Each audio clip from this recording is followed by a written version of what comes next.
اگر فردوس بروی زمین است او همین است و همین است بس همین است.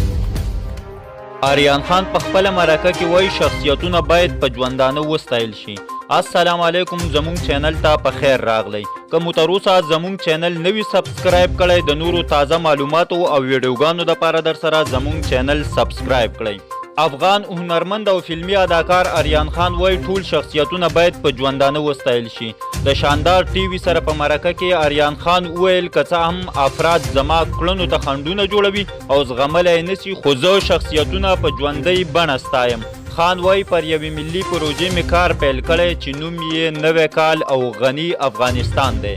دی وایي ما د غني افغانستان هنري ویډیو په خپله مینه او احساساتو کې څرګنده کړې، خو زما هدف د خپل کار سره جنون، صداقت او انصاف دی. آریان دا ونه ویله چې په دې ویډیو کې د کوم شخصیت ستاینه کړې، خو دا یې څرګنده کړه چې 15 ورځې وروسته به دغه ویډیو خپره سي. د دې ویډیو تر لومړنۍ حصې خپرېدو وروسته د آریان خان په خبره هره ورځ به یې نوې برخې خپرېږي او دا به زما نوښت وي.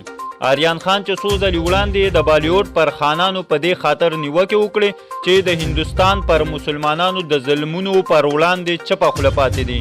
خان وایي زه به د ملي شخصیتونو د ستاینو لړۍ جاري ساتم او په ژوندینې به یې خدمت کوم.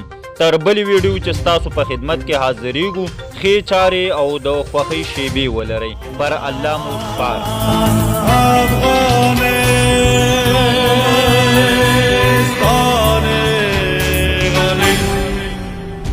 تری مرشی